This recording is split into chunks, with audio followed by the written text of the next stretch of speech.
Welcome back नाज़रीन। ND Khan साहब से गुफ्तगू जारी है। आप ज़रा शामिल हों और देखें कि खान साहब से और क्या इंटरेस्टिंग बातें हमको होती हैं। जी खान साहब, तो बात हम कर रहे थे भुट्टो साहब की लेगेसी और मिशन की। आपने पीपल्स पार्टी ज्वाइन किया भुट्टो के मिशन को मद्देनज़र रखते हुए, ये बिल्कुल हमारी गुफ्तगू की निचोड़ ये चल रही थी। बेनज़ीर भुट्टो ने आपने कहा कि उन्होंने अपने पर्सनैलिटी के हिसाब से कुछ तरमीमें की, लेकिन ओवरऑल जो उनका मैसेज था वो वही था, रोटी कपड़ा और मकान। बिल्कुल। आप लोगों की वफादारी पीपल्स पार्टी में जो लोग हैं, उनकी वफादारी अभी तक जुल्फ़िकार अली भुट्टो से है या उनके जानशीनों से है? नहीं, देखिए, असल जो उसकी लुब लबाब है, फाउंडेशन जो है वो शहीद जुल्फ़िकार अली भुट्टो के साथ है। बेटी उनकी और भी हैं, उनके साथ एक वाजिबी सा रिश्ता है, लेकिन मोहतरमा के साथ इस वजह से था कि वो फॉलोअर थी भुट्टो साहब की, वो उनकी लेगेसी को कैरी ऑन कर रही थी और उसको उन्होंने यानी उसकी आखिरी मंजिल तक पहुंचने के लिए शहादत का जाम नोश किया, लाइक जुल्फ़िकार अली भुट्टो। समझ गया। तो बेसिक बात यह है कि भुट्टो से मोहब्बत, द लव ऑफ। फिर उस सफ़र में ये जिस राह पर आप चल रहे थे, वो उधर दो राहें आ गई, दो राह होगा। जी जी। बीबी अनफॉर्चुनेटली, बदकिस्मती से इस मुल्क, इस दुनिया से रुखसत हो गई। फिर पार्टी की क़यादत जरदारी साहब के पास आई। आप लोग माशाल्लाह से फिर कायम और दायम, वेरी इम्प्रेसिव, उनके पीछे खड़े हो गए। तो ये जो आपने सफ़र तय किया from BB to mister Zardari, ये किस बेसिस के ऊपर किया? क्या इसमें आइडियोलॉजी इन्वॉल्व थी या मुफाद परस्ती थी कि अगर अभी हमने हट गए, इतने साल से हम बाहर बैठे हुए हैं, इलेक्शन का टाइम आ रहा है, अगर अभी हमने पार्टी से कुछ और ग्रुपिंग्स में चले गए तो नुकसान होगा, तो मुफाद परस्ती पे कायम रहे सब? नहीं, मेरा ख्याल ये कि अगर आप पूरी हिस्ट्री पीपल्स पार्टी की पढ़ें, 1967 से लेकर अप टू नाउ, बहुत से लोगों ने अपने मफादात के तहत सियासत करना चाहिए और जिसके नतीजे में उन्होंने फैक्शंस भी बनाए और बहुत से ऑफिस स्प्रिंग्स पैदा हुए। जतोई की पीपल्स पार्टी, मुमताज़ की अपनी सियासी पार्टी, इस शेरपाओ की पीपल्स पार्टी, बहुत से लोगों ने ये कोशिश की, इस इन ट्रायल एंड एरर्स से गुजरे, लेकिन उनका ऑब्जेक्टिव था उनके मफादात, उनके अपने जहनी और नज़रियाती तज़ादात। हम फॉलोअर हैं पीपल्स पार्टी के उन नज़रियात के जो जुल्फ़िकार अली भुट्टो ने हमें दिए हैं पार्टी के फंडामेंटल डॉक्यूमेंट्स की शक्ल। वो नज़रियात आज अमल भरा है? मेरा ख्याल है कोशिश यही है। नहीं, कोशिश नहीं खान साहब, honest, you are an honest man, an honest answer, because I am going to take you on this. For god sake try to understand me. देखिए, नज़रियात अपनी जगह पर होते हैं। आज मैं अगर ये मज़ाहिब को ले लें, आप मज़ाहिब को ले लें, हालांकि ये एक मौजू मुनासिबत नहीं लगती। पार्टी पे आ जाए, पीपल्स पार्टी पे आ जाए। सियासत के अंदर भी इवोल्यूशन होते, इर्तिका होते हैं हालात के तहत। पीपल्स पार्टी जो आज है वो नहीं थी जो भुट्टो की थी। फाउंडेशन वही है। फाउंडेशन से क्या मुराद? फाउंडेशन से मतलब यह कि पीपल्स पार्टी किसी एक भी नजरिए से हटी नहीं है। ताकत का सरचश्मा अवाम, रोटी कपड़ा और मकान। जी, still this is the agenda. मुझसे मोहतरमा ने पूछा इंतखाबी मंशूर के सिलसिले में, और भी साथियों से पूछा। आपको पता है रोटी कपड़ा और मकान का स्लोगन कहां से आया? ये तो लेबर ऑर्गेनाइजेशन से इमर्ज हुआ है। इब्राहिम मास्लो, वो एक बड़े मशहूर सोशियोलॉजिस्ट थे, उन्होंने बनाई थी हायरार्की ऑफ नीड्स। ठीक है, बिल्कुल। और पहली नीड जो थी वो था फूड, यानी कि रोटी। जी जी। सेकंड थी क्लोथिंग, यानी कि कपड़ा। जी जी, बिल्कुल। थर्ड था शेल्टर, यानी कि मकान। जी हाँ। These are the hierarchy of needs. Bhutto साहब ने ये बिल्कुल पढ़े लिखे आदमी थे, वहां से किया, और उन्होंने उसके ऊपर उन्होंने अपनी पूरी पार्टी, अपनी पूरी फिलॉसफी, सारे पिलर्स उस बुनियाद पे इब्राहिम मास्लो की स्टडी के ऊपर हायरार्की ऑफ नीड्स पे कायम की। वजह है, बिल्कुल। तो खान साहब, मैं बात पूरी करूं, मैं आपसे अर्ज कर रहा था कि 2008 के मैनिफेस्टो को जब ड्राफ्ट कर रही थी मोहतरमा, तो पार्टी के बहुत से तजर्बेकार लोगों से, सीनियर लोगों से उन्होंने पूछा स्लोगन क्या हो, तो मुझे याद पड़ता है मैंने कहा कि बीबी स्लोगन तो वही है, रोटी कपड़ा मकान। इसलिए कि स्टिल उन्हें खुद नहीं मालूम था, ये नहीं मालूम था, लेकिन वो कंसल्टेटिव तरीके से चीज़ों में एक इफ़ाम व तफ़हीम पैदा करती थी, कॉन्सेंसस बिल्ड करती थी। मोहतरमा के अंदर ये बड़ी क्वालिटी थी कि वो कोशिश ये करती थी कि कॉन्सेंसस से किसी चीज़ को तय करें, और बहुत कम ऐसा हुआ है कि वो खुद कोई फैसला करें। तो मेरा ख्याल ये है कि वो हालांकि फैसले उनके सारे खुद ही होते थे, आप लोग मान जाते थे, क्योंकि वो इंटरेस्ट में देखिए कोई उन्होंने ऐसा यानी गलत नहीं किया, ठीक है, हाँ, कोई ऐसा प्रेल्यूड नहीं छोड़ा कि जिसपे हम ये समझे कि ये उनके मफाद में या लेकिन ये उनका बड़ापन था, हर एक को वो ऑन बोर्ड लेती थी और ओनरशिप देती थी कि इस फैसले की ओनरशिप आप एक्सेप्ट करें, ये एक बड़ी बात है। ये आज भी ये ट्रेंड कायम है पीपल्स पार्टी के अंदर, आपसे कंसल्ट किया जाता है। एक चीज़ जो हुई है, मैं समझता हूँ सारी चीज़ें वही हैं, लेकिन एक चीज़ हुई है कि ये पहली मर्तबा है कि मुल्क में और पीपल्स पार्टी जो है कि इत्तेहादी हुकूमत में बैठी है। इत्तेहादी हुकूमत का तजर्बा नहीं, ये हुकूमत से पार्टी की शनाख्त होती है, पहचाना जाता है, उसके एजेंडे को जज किया जाता है, लेकिन हालात जो हैं उसे आप उल्टा बोल रहे खान साहब, आप पार्टी से हुकूमत की शनाख्त होती है, पार्टी के एजेंडे से हुकूमतें चलती हैं। मैं आपसे एग्री करता हूं, हुकूमत के एजेंडे से पार्टी कैसे चलेगी? बिल्कुल कतन आपसे एग्री करता हूं, लेकिन अगर आप एग्जामिन करें कोशिश के बावजूद, भुट्टो साहब के दौर में, मोहतरमा के दौर में पार्टी ऑफिसेस और गवर्नमेंट ऑफिसेस को सेपरेट नहीं कर सके हम, मुश्किलात होती हैं। कोई हमने बारहा चाहा कि विद इन द पार्टी इंतखाबात कराएं, लेकिन उस सेंस में हम इंतखाबात नहीं करा सकते हम जो हम चाहते थे। कुछ मुश्किलात होती हैं। जिस मुल्क के अंदर अक्सरियती वक्त जर्नैलों ने इख्तिदार में गुजारा हो, जहां जमहूरी इदारे मर्ज ना हुए, पार्टी में अगर आपने इलेक्शन करवाने हों, इससे जनरलों का क्या वास्ता? बताओ, अगर आप मुझे वक्त दें तो मैं बताऊं। बिल्कुल। जब मोहतरमा मुल्क में अपनी जलावतनी से वापस आई तो उन्होंने सबसे पहले इंतखाबात कराए। मैं उस इंतखाबी कमीशन का चेयरमैन था जिसने के इंतखाबात की धांधलियों को एड्रेस किया था विद इन द पार्टी। इंतखाबात जब ख़त्म हो गए तो बेशुमार शिकायत आई इंतखाबात के नताइज के सिलसिले में, तो मुझे पंजाब जाना पड़ा, और पंजाब में औकाड़ा का मैं वाक़या आपको सुनाता हूँ, जहाँ राव सिकंदर उस वक्त ज़िले सदर थे। वो शिकायत लेके आए, कई सौ पार्टी के वर्कर्स लेके आए, साथ में ज़िया का ज़माना था। उन्होंने कहा कि जो आपके ज़ियाउल हक की जो कमेटियाँ थीं उसका सदर है, और वो इलेक्ट हो गया प्रेसिडेंट पार्टी का।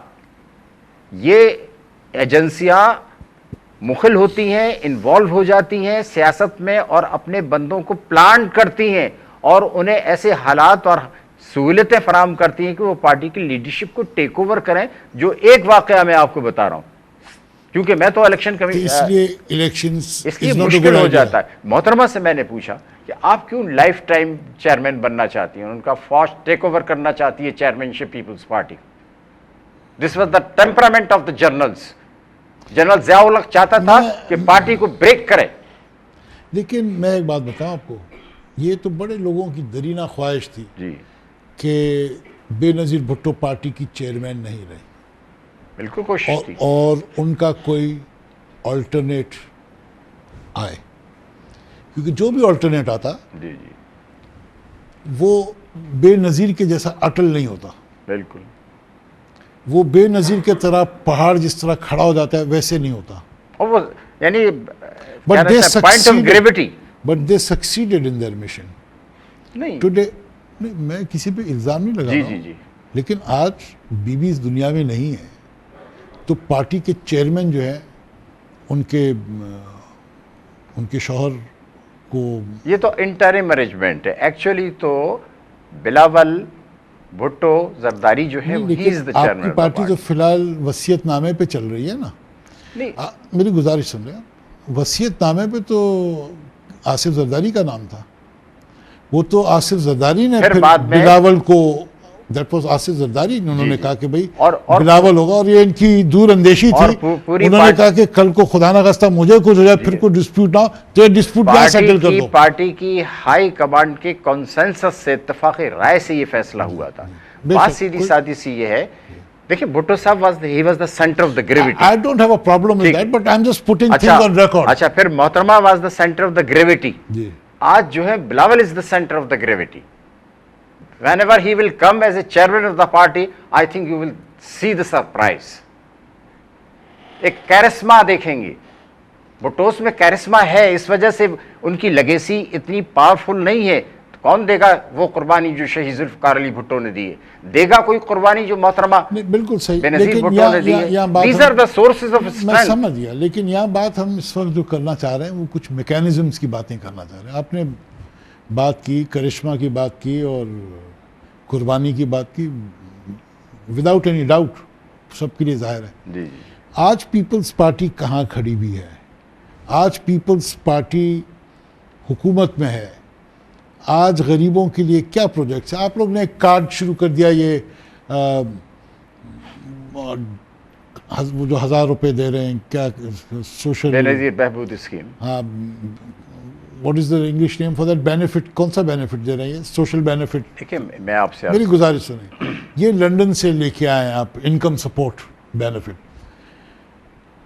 इंग्लैंड की इकोनॉमी डॉक्यूमेंटेड इकोनॉमी है, ठीक है, 650 साल पुरानी डेमोक्रेसी है। ठीक है, ठीक है। तो आप ना, जो जिस चीज़ के लिए आप तैयार नहीं है, आप वहाँ छलांग क्यों लगा रहे हैं?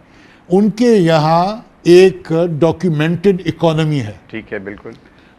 उनको हर इंसान का पता है कौन रोजगार है, कौन बेरोजगार है। या उनको ये भी पता है कि इस आदमी के कितने बच्चे हैं और कितने बच्चे जो हैं वो माइनर्स हैं, और उनको चाइल्ड बेनिफिट भी मिलता है, यहाँ तक कि वो डॉक्यूमेंटेड है हर इंडिविजुअल। ठीक है। उनके लिए तो ये आसान है देना कि यार दिस पर्सन इज डिजर्विंग, इसको आप दे दो। जी जी। आपके मुल्क में 70% लोग झोपड़ियों और झुग्गियों में रहते हैं, बेरोजगारी है। उधर ये आप कैसे डिस्टिंग्विश करते हैं कि जनाब ये मुस्तहिक है, ये मुस्तहिक नहीं? मुस्तहिक तो सब है एक तरीके से, लेकिन उसके बरक्स अगर एक घर में 4 जवान बेटे हैं और चारों बरसरे रोजगार हैं, तो उस घर में तो 40,000 50,000 की इनकम हो रही है। They don't deserve that 1000 rupees. वो तो कोई यतीम, मिस्कीन, लावारिस, उसको मिले। तो don't you think this money could be spent somewhere else? Because आपके पास कोई ऑथेंटिक तरीका नहीं है डिस्ट्रीब्यूट करने का। आपसे बिल्कुल इत्तेफाक करता हूं, बगैर इस पे डिबेट एंड डिस्प्यूट के। बात सीधी सादी सी ये है, अगर शहीद जुल्फिकार अली भुट्टो ने जो डेमोक्रेसी लाए थे, जो उनकी जद्दोजहद के नतीजे में थी, अगर उस डेमोक्रेसी का तसलसल रहता, सर भुट्टो ने तो एटम बम भी इस मुल्क को दिया। भुट्टो ने क्या नहीं दिया? मेरा सवाल दूसरा, उसी के तो सदके आप मेरा सवाल ये है कि अगर मेरा सवाल ये है कि 70 के बाद से बिला किसी खलल के जमहूरी निजाम कायम रहता, तो जो सवालात आपने उठाए हैं उसको एड्रेस किया जा सकता था। बिल्कुल किया, I have no doubt. Zulfikar Ali Bhutto होता, वो सवाल बिल्कुल एड्रेस हो जाते। के बाद फिर सक्सेशन होता, लेकिन दूसरी पार्टियां आती। बात ये है कि वो तो एक इंटरनेशनल कॉन्स्पिरेसी थी, और अमेरिकन अटॉर्नी जनरल, साबिक अटॉर्नी जनरल रेमजे क्लार्क, उसने आके इस्लामाबाद में भुट्टो के ट्रायल पे आके कहा कि there is nothing judicious about this trial, I am afraid it's a conspiracy.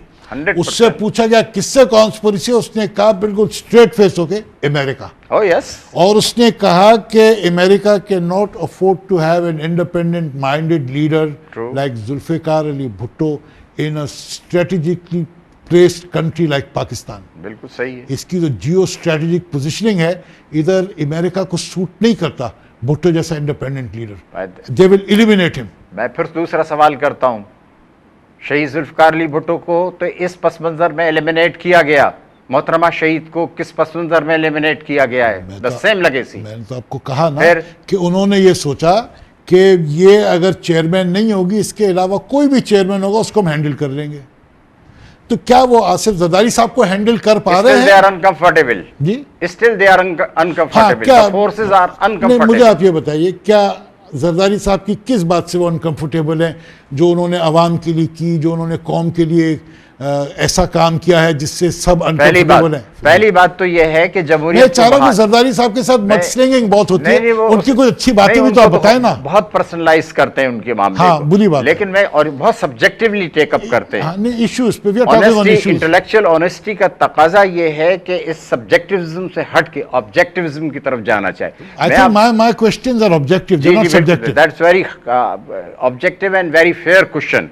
मैं आपसे सिर्फ ये पूछना चाहता हूं, क्या वो कुव्वतें जिन्होंने भुट्टो साहब के एलिमिनेशन में या शहीद मोहतरमा के एलिमिनेशन में मेजर रोल प्ले किया है, क्या आज वो कंफर्टेबल हैं? मेरा आंसर अगर आप नहीं देना चाहते तो मैं देता हूं कि दे आर नॉट कंफर्टेबल। नहीं, क्यों? उसकी वजह ये, उसके सारे काम तो पूरे देखिए, अमेरिका इज वन फोर्स, और आप उसके आपके ये जो विकीलीक्स जो डायरीज एंड डिप्लोमेटिक डायरीज जो हैं, ये जो लीक हुई हैं, जिसको विकीलीक्स के नाम से हो, कोई कहते हैं कि ये साजिश वाजिश, कोई साजिश नहीं है। दीज आर डिप्लोमेटिक डायरीज जो हर सिफारत खाना अपना जो उनका सफीर है वो जॉट डाउन करता है, जो बातें तो वो वाकयात लोगों के इल्म में थे। हाँ, और ये वहां से लीक हुई है। हाँ, बिल्कुल। तो ये कोई साजिश वाजिश, कोई ऐसी कोई ड्रामा नहीं है, लेकिन और मोस्टली उसके बहुत से वाकयात अवाम के इल्म में थे। ये है, उसके अंदर ये है कि जरदारी साहब ने कहा, मेरे ख्याल में हॉलब्रुक से या कहा कि we are here because of you, thank you, we are here because of you. May be he was being gracious and courteous, गुजारिश। तो वो ऑब्स्टिकल तो कुछ क्रिएट नहीं कर रहे ना अमेरिका के लिए। मे बी इसमें दानिशमंद, मैं नहीं कह रहा कि जबरदस्ती अब ऑब्स्टिकल क्रिएट करें, तो फिर वो अनकंफर्टेबल क्यों होंगे? नहीं, मैं इसे अपने अंदाज से लेता हूं। This is the diplomatic language.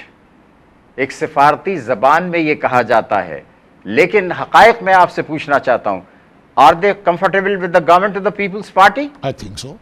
I don't think. और वो भी इत्तेहादी हुकूमत है।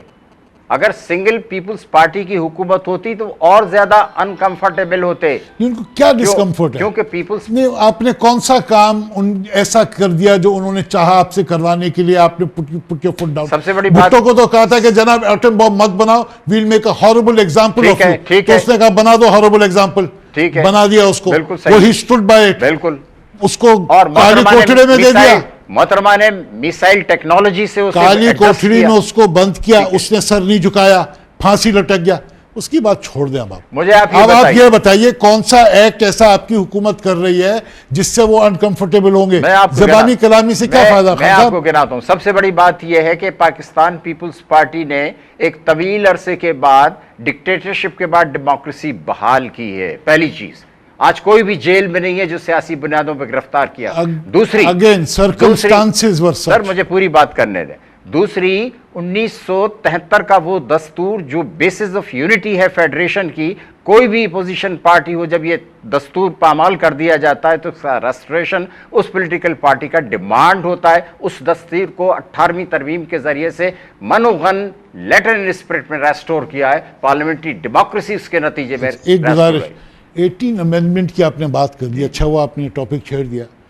18 अमेंडमेंट में यह भी आ गया कि एक आदमी जो पार्टी का या औरत जो भी हो, एक इंसान जो पार्टी का लीडर है और वो पार्लियामेंट का हिस्सा भी नहीं है, इलेक्टेड भी नहीं है, राइट ऑफ रिकॉल उसके पास है कि वो अपने एमएनए, चाहे वो वजीर आजम हो, उसको वो पार्लियामेंट से रिकॉल करके अनसीट कर सकता है। ठीक है। अब आप मुझे ये बताइए, मुझे एक बात बताइए, ये कौन सी जमहूरियत का तकाजा है कि एक सरबरा जो पार्लियामेंट का हिस्सा भी नहीं है वो एमएनए को वापस बुला लेगा?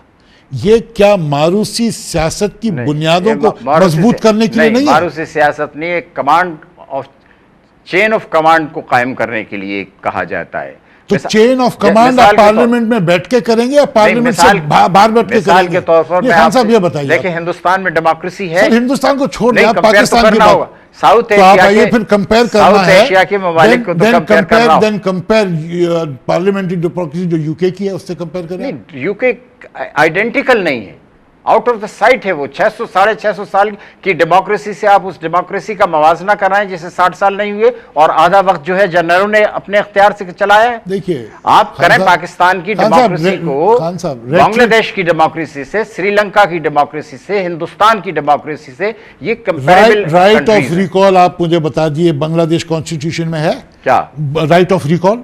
इंडिया की कॉन्स्टिट्यूशन वो में तो है। हर मुल्क के अपने तकाजों आप के आपने मुताबिक कहा होता कि है। उससे मिला रहे क्या लेकिन सोनिया गांधी मैं ये कैन समझता नॉट हूं, call recall a sitting member of the ठीक है, पार्लियामेंट। ठीक है, मैं उसके पास वो पावर नहीं है। देखें, इस अमेंडमेंट की जीनियस को मैं इस तरह से बयान करूंगा कि इस मुल्क में सियासी पॉलिटिकल पार्टीज के निज़ाम को फरोग नहीं मिला है कुछ अरसे तक, इसके जरिए से उसे कंसोलिडेट करना राइट हो। ऑफ रिकॉल देखें ये this is my explanation, you may agree और disagree, but this is my intellectual and practical explanation of this issue. And that is?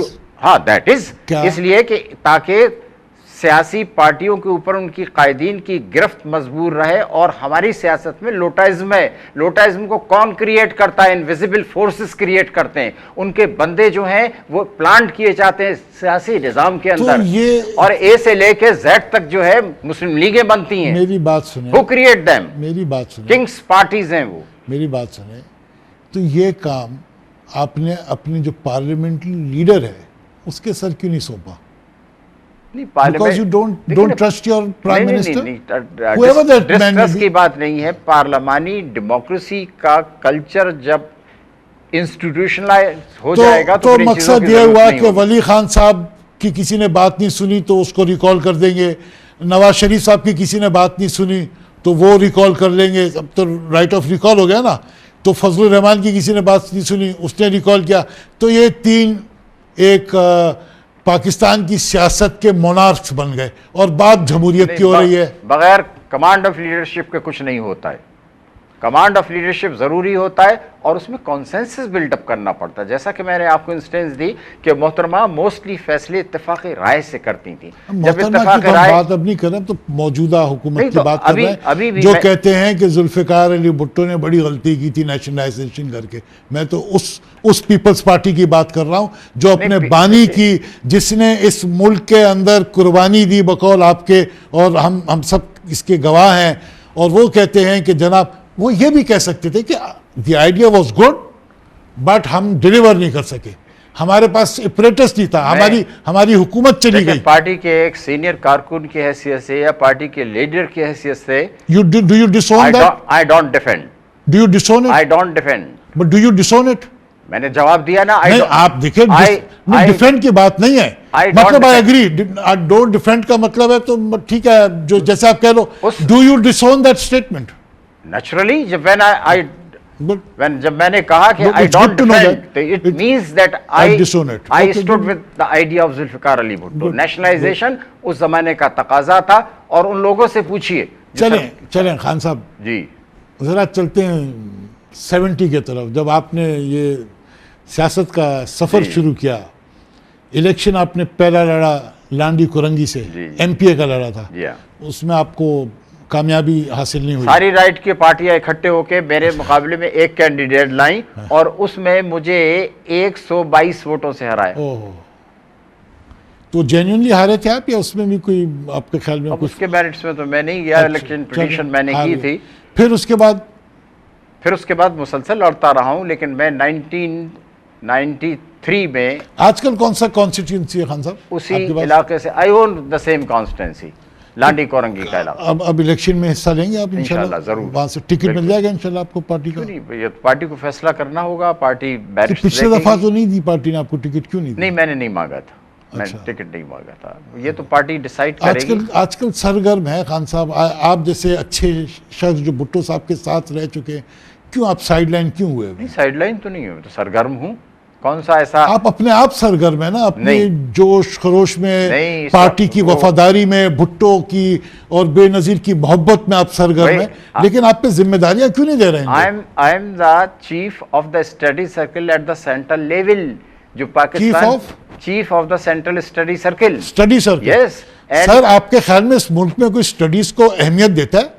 आप स्टडी करके कुछ पेश करेंगे, वो सुनेंगे? आप सोक्रेटिक लैंग्वेज में समझने की कोशिश करें कि इल्म का सरचश्मा वर्चूज होते हैं। जब तक अच्छाइयाँ एग्जिस्ट करेंगी, और तो आप अब अच्छाइयाँ कर रहे हैं। अच्छा, मुझे नहीं, मेरे से अहमियत के काम ना लो, तो आप चुप करके बैठ गए, अच्छाइयाँ कर रहे हैं। आपके ख्याल में असर होगा इसका पार्टी की क़यादत पे? क्यों नहीं होगा? चलिए, खुदा करे ऐसा हो। I hope so. खुदा करे ऐसा हो।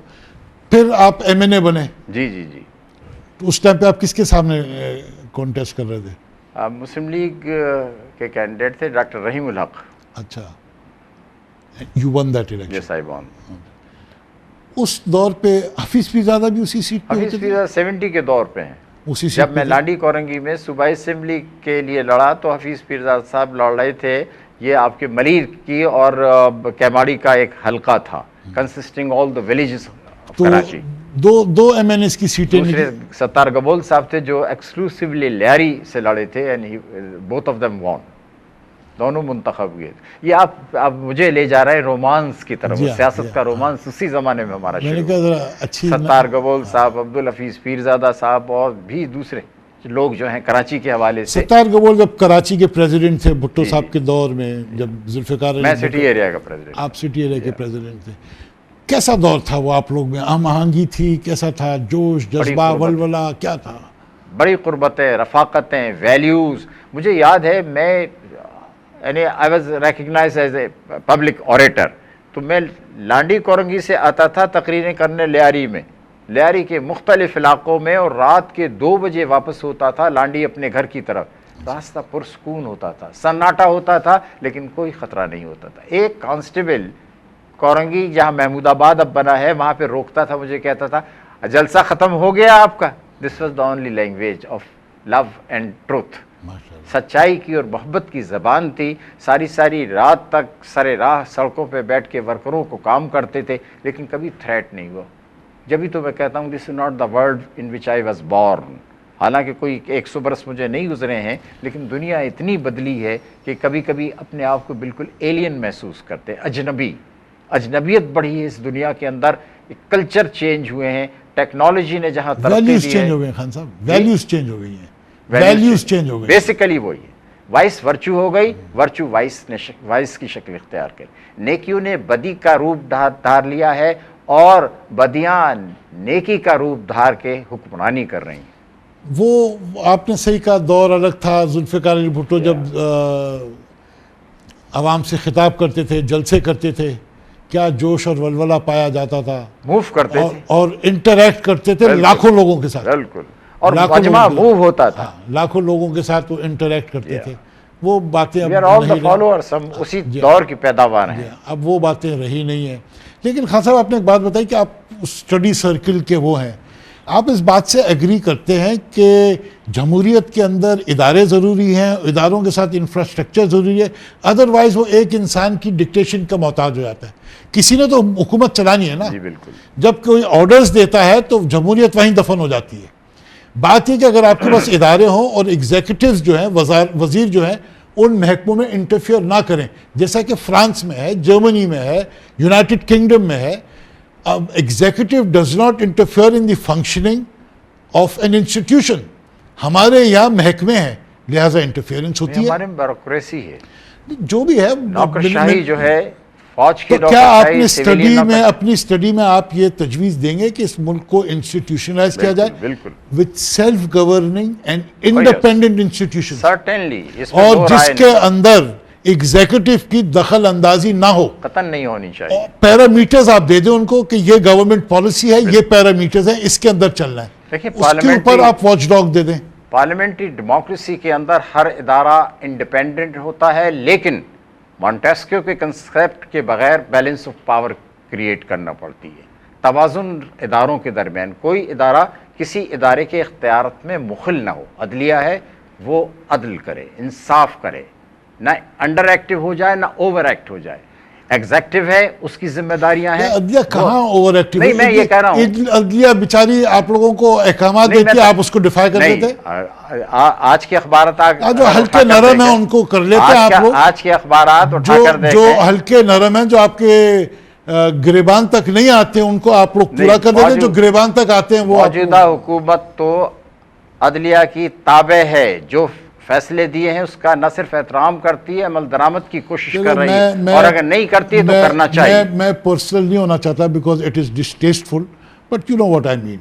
Everything is not being followed what the अदलिया से। We have to give some time, हमें वक्त देना होगा इदारों के इस्तेहकाम के लिए, और इदारों के दरमियान मुतवाज़िन सूरत हाल पैदा होने के लिए हमें वक्त देना पड़ेगा। हम बहुत हेस्टली चीज़ों को बदलता हुआ देखना चाहते हैं, जो मुमकिन नहीं है। आपके मुल्क में अगर 4 इंतखाबात हो जाएं, जी, तो मेरा ख्याल है कि वैल्यूज अपनी जगह पर सेटल डाउन हो जाएं। खान साहब वक्त सर आपका बरतानवी बैकग्राउंड है, आप बरतानवी दस्तूर से आशना हैं। जी, बरतानिया का कोई तहरीरी दस्तूर नहीं है, प्रेसिडेंट्स ट्रेडिशंस हैं। प्रेसिडेंट्स और ट्रेडिशंस मिलकर एक नया कल्चर को जन्म देती हैं जो पार्लिमानी जमहूरियत के इदारों को मुस्तहकम बनाता है। Khan Sahab, let us give wait some time. बड़ा अच्छा लगा आपसे बात Thank you very करके, much. बड़ी एजुकेटिव डिस्कशन हुई आपके साथ, बहुत सीखने को मिला। इस उम्मीद से, इस वादे के साथ कि फिर एक नशिस्त आपके साथ इंशाल्लाह दोबारा होगी, इंशाल्लाह। और आप उस दौरान वो जो तजावीज़ हैं इंडिपेंडेंट इंस्टीट्यूशंस के, वो आप देंगे। और नेक्स्ट नशिस्त में मैं आपसे पूछूंगा कि उसके ऊपर किसी ने कुछ अमल करने का आपसे वादा किया कि नहीं किया। अमल करना तो दूर की बात है, कम से कम वादा ही लेके आ जाएं इस्लामाबाद से। I also enjoyed and the very interactive discussion। और आपने अगर मुझसे सीखा है तो मैंने भी आपसे सीखा है। बड़ी मेहरबानी। लर्निंग एक ऐसी प्रोसेस है जो एक दूसरे से सीखी जाती है। Thank you very much, thank you very much. नाज़रीन, ये थे एनडी खान साहब, पाकिस्तान पीपल्स पार्टी के सीनियर रहनुमा। इनसे हमने गुफ्तगू की, उम्मीद है आपको पसंद आई होगी। इंशाल्लाह अगले हफ्ते एक और मेहमान के साथ दोबारा हाजिर होंगे। अल्लाह हाफ़िज़।